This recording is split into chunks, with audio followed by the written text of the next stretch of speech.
हाय बच्चों, हम लोग पिछली बार इंडिया की लैंग्वेज पॉलिसी देख चुके थे। अब हम लोग आगे बढ़ते हैं सेंटर स्टेट रिलेशंस। ठीक है, अब देखो सेंटर स्टेट रिलेशन का क्या मतलब होता है। थोड़ा सा हम देखते हैं कि इंडिया में किस तरीके का पार्टी सिस्टम होता है। देखो जैसे फॉर एग्जांपल हम लोग देखते हैं, फिर तुमको समझ में आ जाएगा। One party rule. ठीक है, वन पार्टी रूल में क्या है, after independence Congress was the only large party that ruled almost the whole country. State governments were not that strong at that time. Example, central government many times tried to decrease the power of states. Example, emergency, मैं उसके बारे में तुमको बताती हूँ, और local parties. But this was not good for the federalism.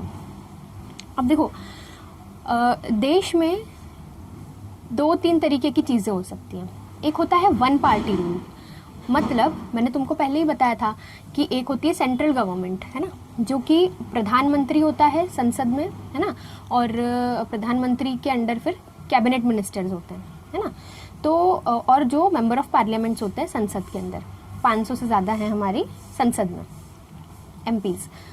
अब उसके अलावा स्टेट गवर्नमेंट होती है, तो स्टेट गवर्नमेंट में क्या होता है, चीफ मिनिस्टर होता है, और जो विधानसभा होती है या जो लेजिस्लेटिव असेंबली होती है जो स्टेट की, है ना, उसमें क्या होते हैं, एमएलए होते हैं, मेंबर ऑफ लेजिस्लेटिव असेंबली होते हैं, और उनका जो लीडर होता है वो क्या होता है, चीफ मिनिस्टर होता है, मुख्यमंत्री। अब तुम ये देखो कि जैसे महाराष्ट्र है, महाराष्ट्र में अभी किसकी सरकार है, शिवसेना, कांग्रेस और एनसीपी, ठीक है, नेशनल कांग्रेस पार्टी। इन तीन का गठबंधन है, ठीक है। जबकि सेंटर में किसकी सरकार है, बीजेपी की सरकार है। बीजेपी की सरकार कौन कौन से स्टेट्स में, एमपी में है, ठीक है, फिर जो है उत्तर प्रदेश में है, ठीक है, फिर ऐसे बहुत सारे स्टेट्स में है, गुजरात में है। मतलब कुछ स्टेट्स में भाजपा की सरकार है, लेकिन बहुत सारे स्टेट्स में दूसरी पार्टीज़ की सरकार है। जैसे राजस्थान में कांग्रेस है ना, केरला में अलग पार्टी है, कम्युनिस्ट पार्टी, वेस्ट बंगाल में ममता दीदी की पार्टी है ना, उड़ीसा में बीजू जनता दल है। तो अलग अलग स्टेट्स में अलग अलग पार्टीज़ की सरकार है ना, लेकिन सेंटर में भाजपा की सरकार है, बराबर है। तो हमारे देश में जब हम आज़ाद हुए उसके बाद जो मेन पार्टी थी वो कौन सी थी, कांग्रेस, सही है।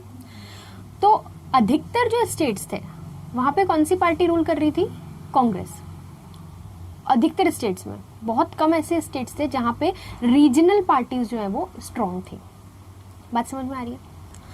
सो पहले यानी स्टार्टिंग में 1947 से लेके तो लगभग 71 तक, है ना, जब तक कि इंदिरा गांधी जी की सरकार थी तब तक वन पार्टी रूल चला, है ना। पहले नेहरू जी आए, फिर नेहरू जी 15 साल तक उन्होंने प्रधानमंत्री रहे वो। उसके बाद लाल बहादुर शास्त्री जी आए थे, जो कि लगभग 2 साल बाद उनकी डेथ हो गई थी। उसके बाद इंदिरा गांधी जी आई, जो अगेन 15 साल लगभग उन्होंने प्रधानमंत्री रही, है ना। उसके बाद फिर अटल बिहारी वाजपेयी जी थोड़े टाइम के लिए आए थे, है ना। फिर उसके बाद राजीव गांधी आए, है ना। सो ऐसे जो है अधिकतर टाइम हमारी कंट्री में कांग्रेस पार्टी का रूल रहा है, ठीक है। तो वन पार्टी रूल। अब देखो इसमें एक बात आई है कि कई बार मैनी टाइम्स जो सेंट्रल गवर्नमेंट है it has tried to decrease the power of states और लोकल पार्टीज। इसका क्या मतलब है, तुम लोगों ने इमरजेंसी का नाम सुना होगा। 1975 में इसी दिन यानी 25 जून और 26 जून को इंदिरा गांधी जी ने अचानक से इमरजेंसी घोषित कर दी थी। इमरजेंसी मतलब ये कि भैया इमरजेंसी आ गई, जैसे अपन बोलते हैं ना, अरे इमरजेंसी आ गई, जल्दी से भागो घर से, है ना। मान लो घर में आग लग गई तो ये इमरजेंसी हुआ। है ना। तो आप लोग क्या करोगे कि जो भी इंपॉर्टेंट चीज़ें उसके अलावा बाकी सब कुछ छोड़ के भाग जाओगे, सही है ना। ज़्यादा से ज़्यादा आप क्या लोगे, पैसे लोगे, और पैसे से भी पहले आप अपने अपने जो भी आपके परिवार वाले हैं उनको बाहर भेजोगे, उसके बाद ज़्यादा से ज़्यादा आप पैसे लोगे अपने घर से और भाग जाओगे, सही है। ये इमरजेंसी सिचुएशन है। तो इमरजेंसी देश के अंदर तब लगाई जाती है जब कोई दूसरे देश के साथ हमारा वॉर हो जाता है, ठीक है। अधिकतर तभी लगाई जाती है कि भाई वॉर हो गया है, तो अब जो है हमारे पास उतने अधिकार नहीं रह जाते हैं जितने हमारे नॉर्मल डेज में रहते हैं। इमरजेंसी जब लगती है तो हमारे बहुत से अधिकार छीन लिए जाते हैं, जैसे कि हम आज़ादी से बोल नहीं सकते हैं, ठीक है, क्योंकि वॉर चल रहा है, तो हमें बहुत संभल के बोलना पड़ता है किसी भी चीज़ को, ठीक है। अगर हमने कुछ बोल दिया और जो दुश्मन देश है उसने उस बात को पकड़ लिया तो वो प्रॉब्लम कर सकता है हमारे देश को, ठीक है। तो ऐसी बहुत सारी जो है आज़ादी छीन ली जाती है। जैसे एक और ये आज़ादी छीनी जाती है कि आपको गिरफ्तार किया जा सकता है ना। यानी जो है सरकार के पास राइट्स हो जाते हैं, टोटली राइट्स हो जाते हैं कि अगर उन्होंने किसी को कुछ ऐसा करते हुए देख लिया जो शायद नुकसान पहुंचा सकता है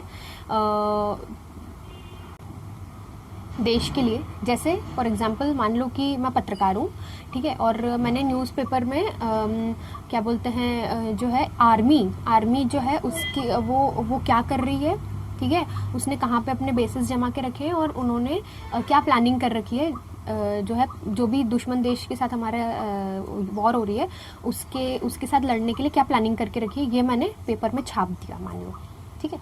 तो तुम ये सोचो कि ये जो रिपोर्ट होगी मेरी वो दुश्मन देश के लिए कितनी ज़्यादा काम की होगी, बराबर है। तो इसीलिए मेरा जो राइट था एक्सप्रेस करने का, है ना, लिखने का, वो मुझसे छीना जा सकता है क्योंकि ये इमरजेंसी है, वॉर की सिचुएशन है दुश्मन देश के साथ, ठीक है। तो मेरा वो जो रिपोर्ट है उसको पेपर में छपने से रोका जाएगा। इतनी बात समझ में आ रही है। तो इस तरीके से बहुत सारी ऐसी चीज़ें होती हैं जिसमें सरकार के पास टोटल राइट्स हो जाते हैं कि वो जिस चीज़ को मना करेगी वो कर सकती है, जिस चीज़ को रोकना चाहेगी रोक सकती है, ठीक है। This is called emergency. अब 1975 में 25 जून को अचानक से इंदिरा गांधी जी ने जो है इमरजेंसी घोषित कर दी।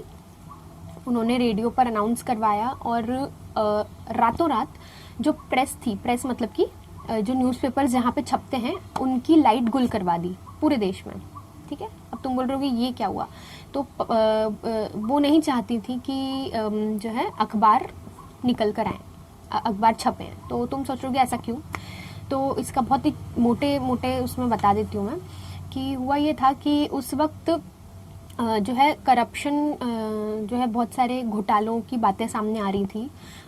जो तत्कालीन उस वक्त की जो सरकार थी उसके बारे में बहुत सारे घोटालों की बातें सामने आ रही थी।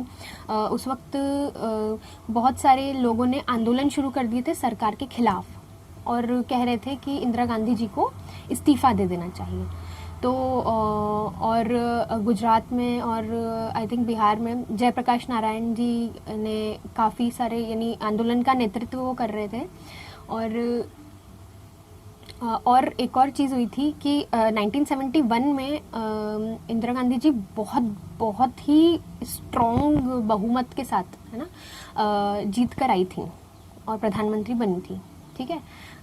स्ट्रॉन्ग बहुमत समझ रहे हो ना, मतलब मैक्सिमम वोट्स जो है वो कांग्रेस पार्टी को मिले थे, ठीक है।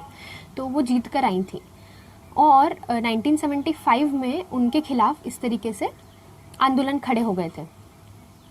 दूसरी बात ये हुई थी कि इलाहाबाद हाई कोर्ट ने इंदिरा गांधी जी के जो इंदिरा गांधी जी मतलब कि ये जो कांग्रेस सरकार है उसको ये कहा था कि भैया आप जो 1971 में जो जीत कर आए थे वो गलत तरीक़ों से जीत कर आए थे। तो सरकार के खिलाफ जो है इस तरीके की बातें निकल कर आ रही थी और ऑब्वियसली जब ऐसी बातें निकल कर आती तो लोगों को कैसा पता चलता है, अखबारों से, पेपर्स के थ्रू, ठीक है।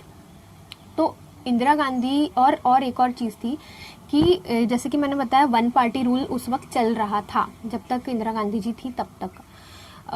तो इस वक्त क्या हुआ कि ये सरकार के अंदर भ्रष्टाचार बढ़ता हुआ देख के बहुत सारी रीजनल पार्टीज़, यानी कि जो स्टेट के अंदर जो छोटी छोटी पार्टियां जिनकी विचारधारा शायद कांग्रेस से थोड़ी अलग रही होगी, वो उभरने लग गई। ठीक है, वो अपने अपने एरियाज़ में स्ट्रांग होने लग गई। जैसे अटल बिहारी वाजपेयी जी जनता पार्टी जो है उन्होंने यानी उसको स्ट्रेंथ दी थी। तो इस तरीके की छोटी छोटी पार्टियां जो थी वो और फिर कांग्रेस के अंदर भी फूट यानी सेपरेशन होने लग गया था।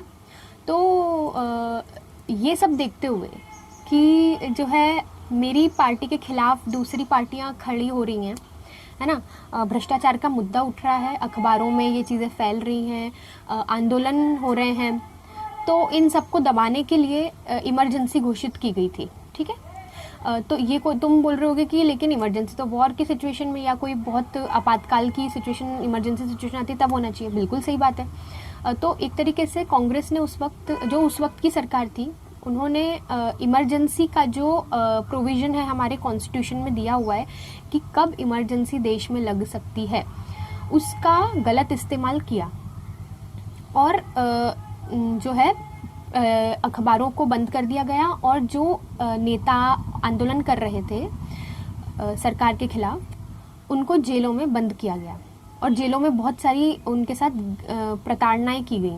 ठीक है, तो ये था इमरजेंसी। तो यही लिखा है इसमें कि this was not good for the federalism.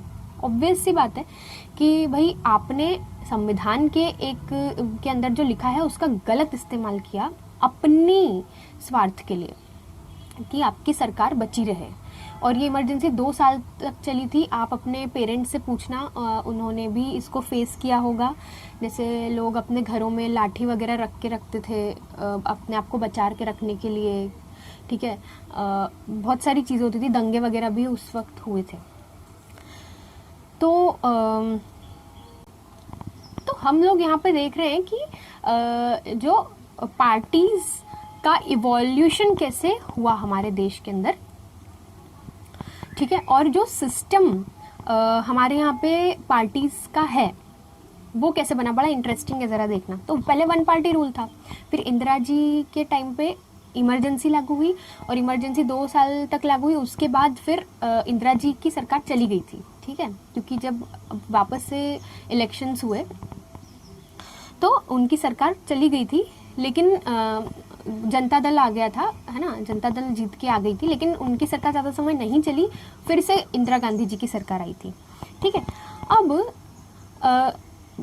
जो रीजनल पार्टीज थी, जो लोकल पार्टीज थी, जैसे शिवसेना है ना, बीजू जनता दल, ये लोकल पार्टीज है। तो राइज ऑफ रीजनल पार्टीज कब हुआ? तो देखो, after 1990 the regional parties gained power when no single party got majority in Lok Sabha, coalition had to be done. This started a new trend. The regional government became powerful and power sharing for plus federalism was strengthened. ठीक है, अब ये क्या बोल रहा है, regional parties का rise होना। ठीक है, अब देखो, जब रीजनल पार्टीज राइज होने लगेगी, ठीक है, मान के चलो कि कांग्रेस पार्टी थी अभी तक, है ना, अब मान के चलो कि हर एक स्टेट में अपनी अपनी एक रीजनल पार्टी आ गई, स्टेट की पार्टी। तो क्या होगा,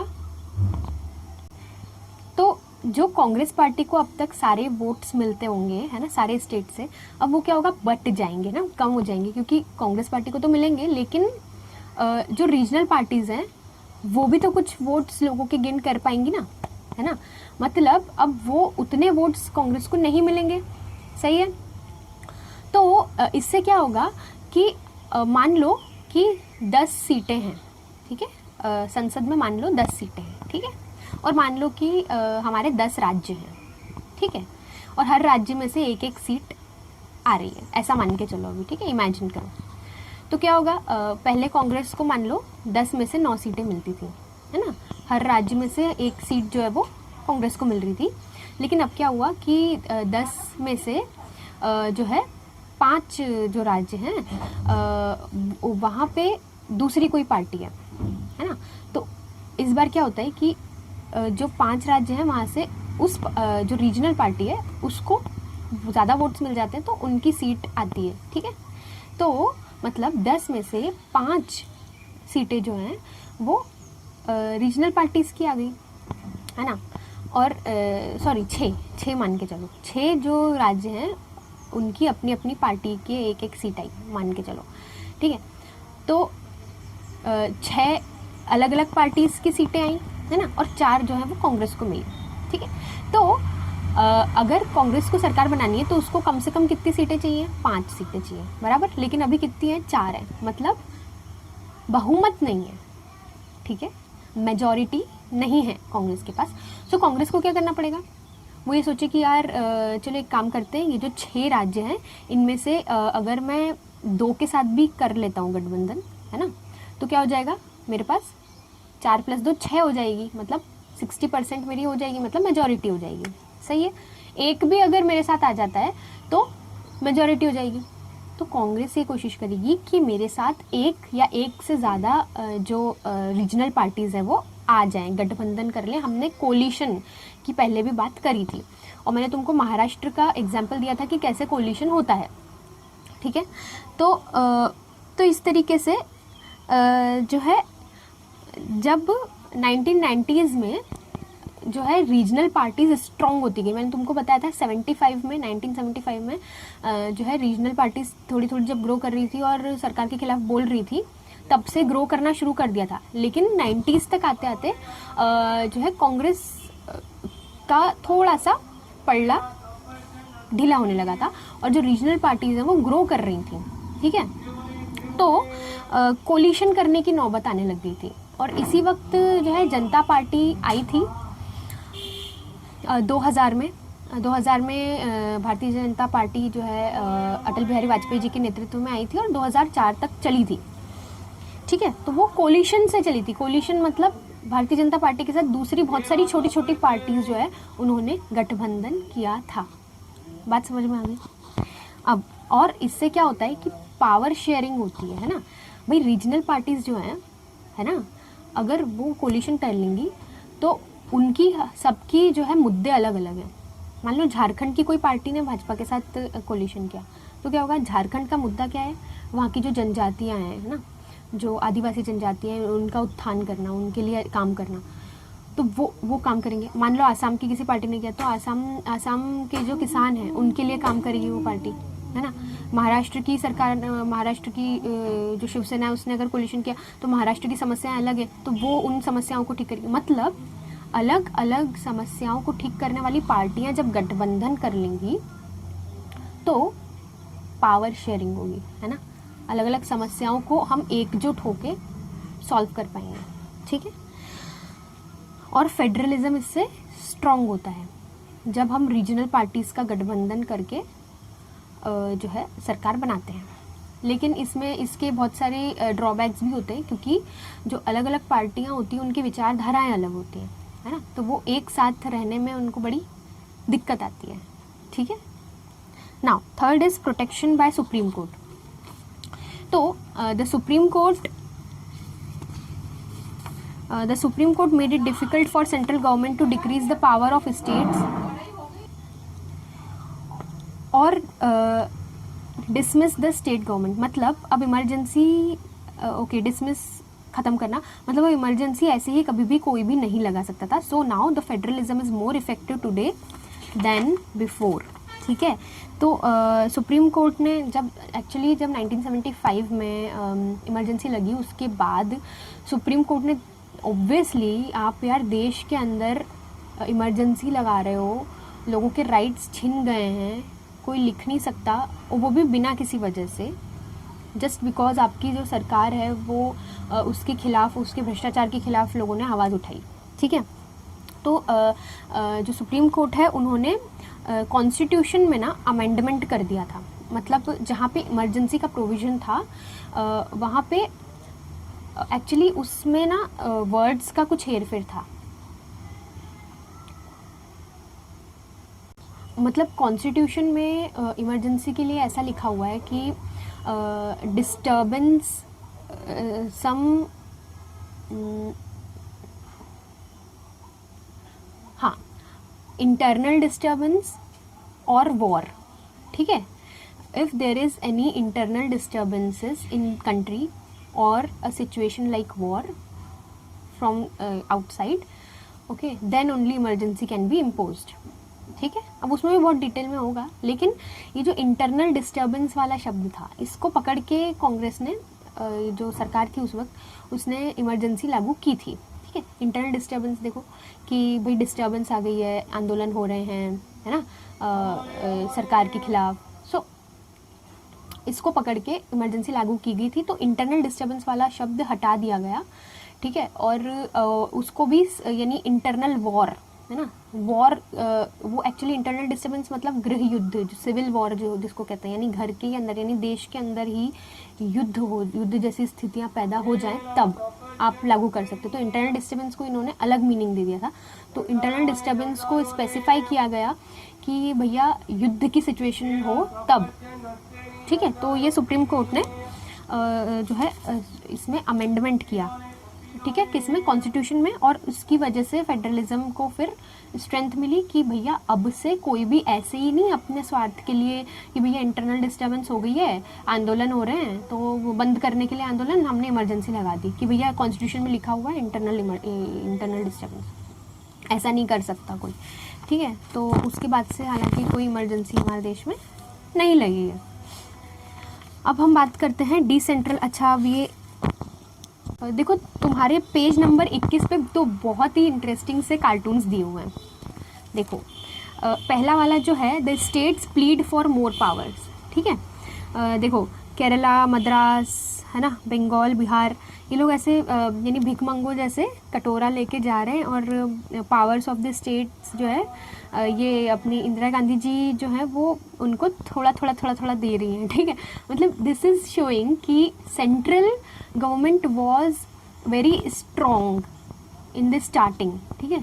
1947 से लेके 70s के दशक तक सेंट्रल स्टेट जो है वो, स्टेट्स के पास बहुत कम पावर्स थी, सेंट्रल गवर्नमेंट जो है वो सर्वोपरि थी, उसके पास जो है अल्टीमेट पावर्स थी। फिर देखो नीचे आओ, perils of running a coalition government, ठीक है। अब देखो इसमें तुम देखो कोलिशन गवर्नमेंट, उसमें बहुत सारी लकड़ियाँ रखी हुई है ना। अब अपने अटल जी बैठे हुए हैं, है ना, कमल लेकर, यानी कि भाजपा है ये, ठीक है। अब तुम ये देखो कि उनका जो पूरा का पूरा सिंहासन है उसमें जो हाथ वाले उसमें दो अलग अलग पार्टियां हैं, है ना। फिर नीचे देखो वो अलग पार्टी है, तृणमूल कांग्रेस वाली, है ना। जो नीचे जिस पे यानी बेस है उसमें अलग पार्टी है, ठीक है। पीछे जो सिरहाने रखने वाला है उसमें दो अलग पार्टी, मतलब जो सिंहासन है वो किसी यानी वो अलग अलग पार्टियों के सहारे बना हुआ है, ये कंक्लूजन निकल रहा है। तो this is what is called coalition government, ठीक है। और उस पर कौन बैठा हुआ है, जो अटल बिहारी वाजपेयी जी हैं, मतलब कि वो प्रधानमंत्री बने हैं इन सभी के कोलिशन गठबंधन के कारण, ठीक है।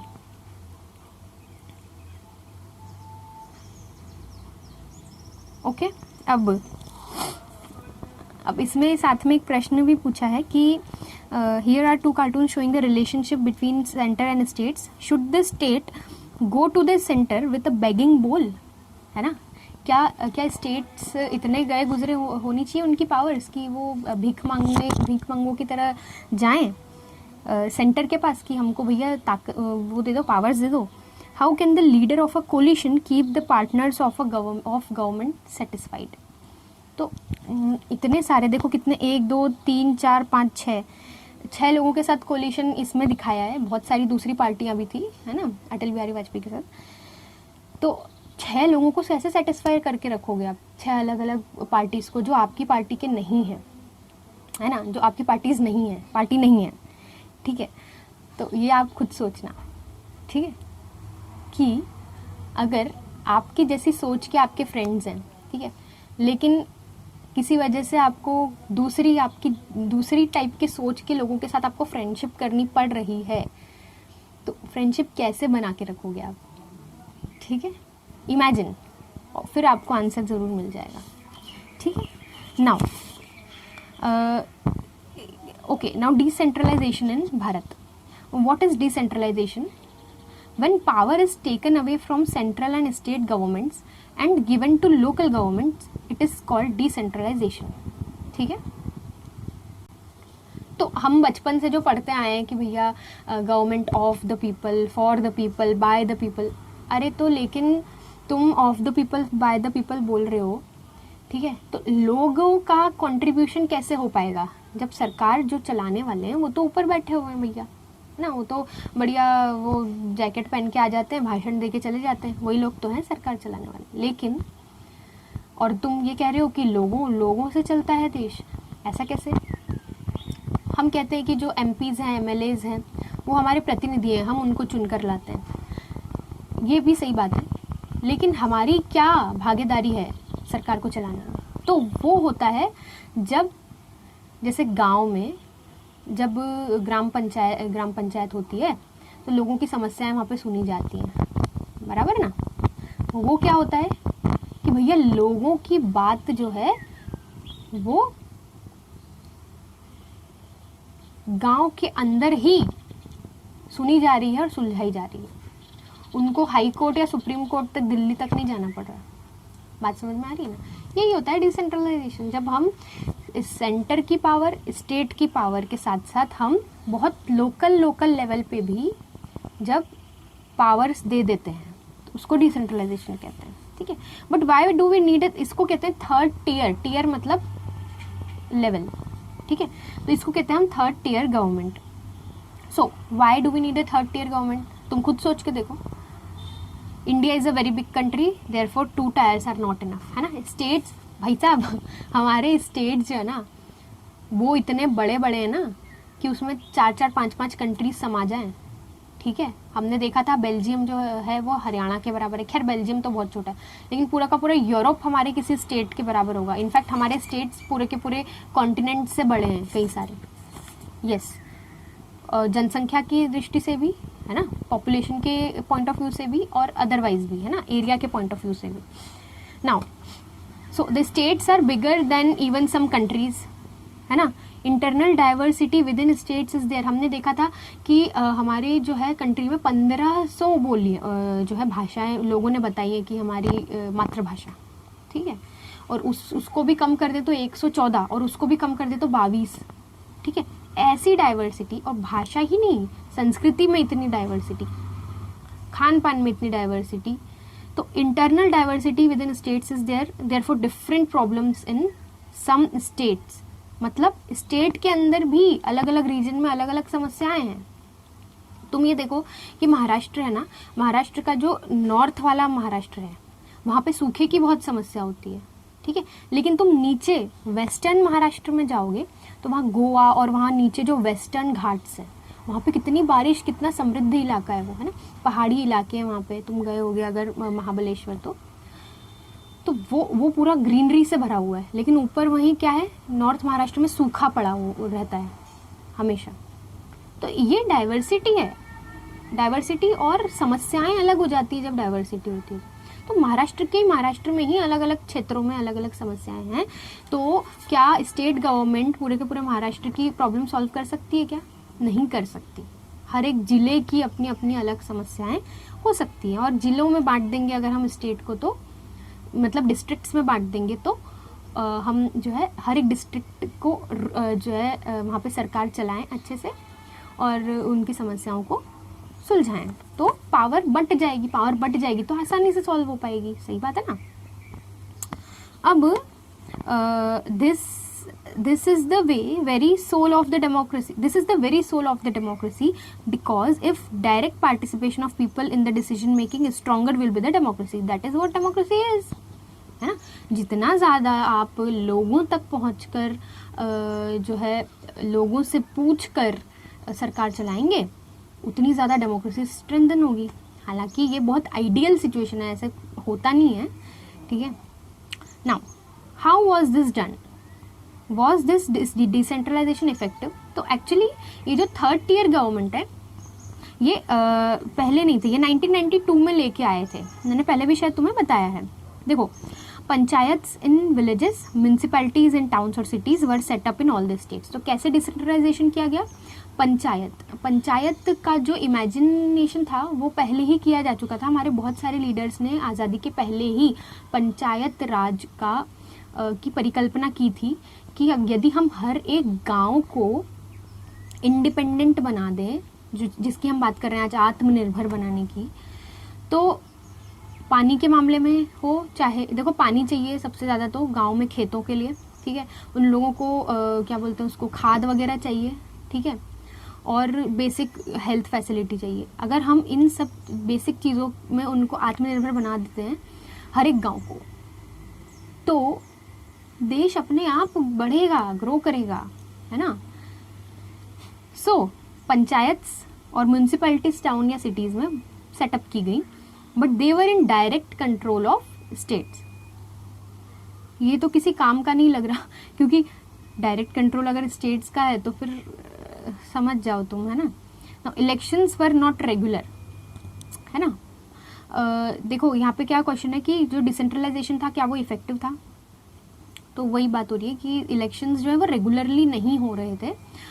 तुमको बता दूं पंचायत के भी इलेक्शंस होते हैं, है ना, जो सरपंच के लिए इलेक्शन होता है गांव में, और म्यूनसिपैलिटीज़ में भी जो है इलेक्शन होते हैं। तो they did not have financial resources of their own, है ना, ओके। तो फाइनेंशियल रिसोर्सेज उनके खुद के ज़्यादा नहीं थे, इसलिए वो लेस इफेक्टिव थी। तो 1992 के पहले जो डिसेंट्रलाइजेशन प्रैक्टिस किया जाता था वो उतना इफेक्टिव नहीं था, ठीक है। तो how was decentralisation improved? In 1992 constitution was amended and third tier was made more powerful, ठीक है। तो थर्ड टीयर जो था वो और पावरफुल बनाया गया। उसको कैसे? उसमें रेगुलर इलेक्शंस कंपलसरी कर दिए गए। सीट्स जो थी पंचायत और म्यूनसिपैलिटीज़ में वो SC STs OBCs के लिए रिजर्व की गई, क्योंकि गाँव में जो है इनकी संख्या बहुत ज़्यादा होती है। ग्रेटर देन 1/3 पोजीशन जो है वो विमेन, कम से कम 1/3 जो सीटें हैं वो औरतों के लिए रिजर्व करी गई पंचायतों में और म्यूनसिपैलिटीज़ में, ठीक है। 1/3 पे विमेन ही आएंगी, ऐसा है, ठीक है। Now election commission was independent body for taking elections in panchayat and municipalities. So अब स्टेट के कंट्रोल में नहीं रहा।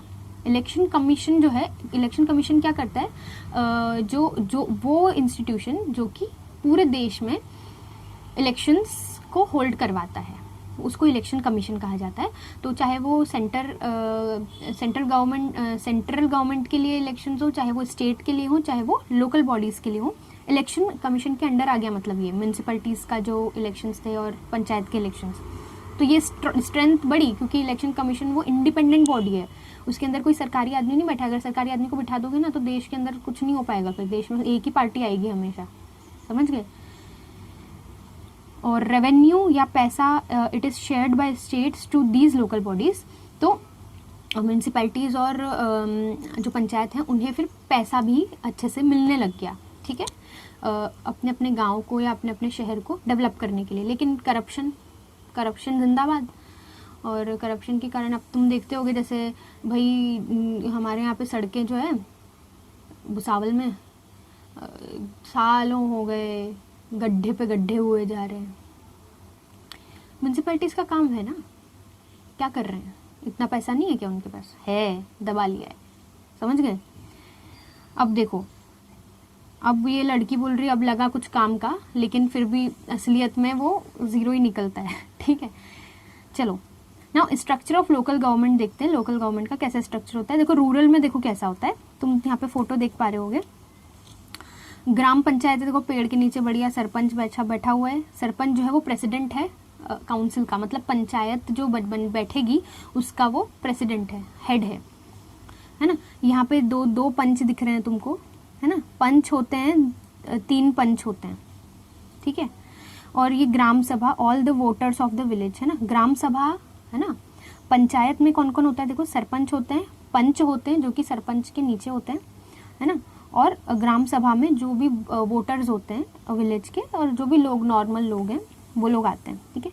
सो meetings like this are done 2 से 3 टाइम्स इन अ ईयर, है ना। 2 से 3 बार होनी चाहिए हर गाँव में। Performance of panchayat is seen annual budget is decided. तो जो भी सरपंच है वो अपने लोगों के साथ बैठ के डिसाइड कर सकता है कि भैया हमको कितना बजट चाहिए। मान लो बजट मतलब कैसे, जैसे तालाब खुदवाना है मान लो, है ना, तो तालाब खुदवाने के लिए लोगों को खुदाई के लिए लगाना पड़ेगा ना, तो उसके लिए पैसा लगेगा। तो भाई वो डिसाइड करेगा, हाँ भाई हम इतना पैसा हमें चाहिए। फिर मान लो कि टॉयलेट्स बनवानी है, मान लो गांव में भाई 100 लोगों के घर में टॉयलेट्स बनवानी है, हर एक टॉयलेट बनाने का 20,000 लगेगा, तो कितना हो गया, 20 लाख रुपए हो गया, है ना। तो 20 लाख रुपए इसका हो गया, है ना। ऐसे बजट बनाया जाता है, बजट बनाएंगे और फिर स्टेट गवर्नमेंट को भेजेंगे, ठीक है। अब देखो ग्राम पंचायत जो है ये गांव मिलके, बहुत सारे गांव मिलके पंचायत समिति बनती है, ठीक है। जो बहुत सारे गांव की के जो सरपंच, मतलब देखो मान लो 3-4 छोटे छोटे गांव हैं आसपास, तो उनकी बहुत सारी ग्राम पंचायतें मिलके पंचायत समिति बनती है ना। जैसे शहर, बहुत सारे शहर मिलके एक डिस्ट्रिक्ट बनते हैं, है ना, डिस्ट्रिक्ट्स मिलके स्टेट बनती है। वैसे ग्राम पंचायतें जो है उनका ग्रुप मिलके क्या बनता है, पंचायत समिति, ठीक है, या मंडल भी कहते हैं। फिर बहुत सारी पंचायत समितियां मिलके क्या बनती हैं, जिला परिषद बनती है। और जिला परिषद का हेड कौन होता है, जो चेयरपर्सन होता है जिला परिषद का, ठीक है। और इसके कौन मेंबर्स होते हैं, एमपीज, एमएलएज, है ना, और अदर ऑफिशियल्स।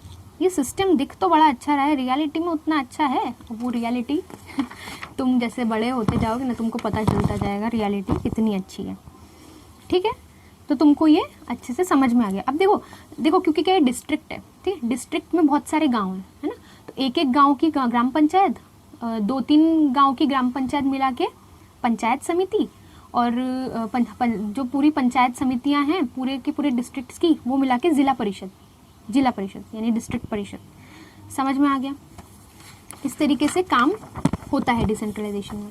अब टाउन्स और सिटीज में क्या होता है, देखो टाउन्स में म्यूनसिपैलिटीज होती हैं, हेड होता है चेयरपर्सन, है ना, टाउन्स में म्यूनसिपैलिटीज का। और बिग सिटीज में क्या होता है, म्यूनसिपल कॉरपोरेशन होती है, जिसका बड़ी सिटीज जैसे कि मुंबई है ना, तो मुंबई में म्यूनसिपल कॉरपोरेशन होते हैं। और ऐसा नहीं है कि एक ही होगा, एक ही जगह कहीं पे होगा, मुंबई में हो सकता है 2-3 या 4-5 जगह हो, क्योंकि मुंबई बड़ी सिटी है। और उसका हेड जो होता है वो मेयर कहलाता है। तो ये हो गया तुम्हारा डिसेंट्रलाइजेशन। बात समझ में आ गई। अब देखो ये जो मुन्नी है यहाँ पे एक क्वेश्चन कर रही है कि are you suggesting regionalism in is good for our country. क्या तुम ये कहना चाह रहे हो कि रीजनलिज्म गुड है हमारे कंट्री के लिए, क्या ये डेंजरस नहीं है? इस पे तुम खुद सोचो, है ना। जैसे कि हमने देखा था कि जो लैंग्वेजेस के बेसिस पे स्टेट्स बने थे, क्या वो अच्छा था या बुरा था, मैंने तुमको बताया था। अब तुम ये सोच लो कि रीजनलिज्म मतलब रीजनल पार्टीज का ग्रो करना, क्या ये अच्छा है या बुरा है? तुम खुद सोचो, ये तुम्हारा होमवर्क है। और एक होमवर्क तुमको बता रही हूँ, एन एक्सपेरिमेंट इन ब्राज़ील, जो पेज नंबर 26 पर है, ये तुमको रीड करना है, ठीक है। बस इतना सा होमवर्क देख लो। अच्छा यहाँ पे ज़रा देखो, पेज नंबर 24 पे उन्नी बोल रहा है, so we are like a 3-tier coach in a train, I always prefer the lower berth. ठीक है, तो क्या समझ रहे हो लोअर बर्थ मतलब? लोएस्ट बर्थ जो है वो कौन सी है, विलेजेस या टाउन्स की जो गवर्नमेंट है। 3rd tier जो है, आई ऑलवेज प्रेफर दैट, बिकॉज वहाँ पे मुझे बोलने का सबसे ज़्यादा यानी एक सबसे नियरेस्ट मेरे जो होगा वो तो जो म्यूनसिपैलिटी होगी, या फिर अगर मैं गांव में रह रही हूँ तो ग्राम पंचायत है। तो यहाँ पे हमारा जो चैप्टर है वो ख़त्म होता है। जय हिंद, वंदे मातरम।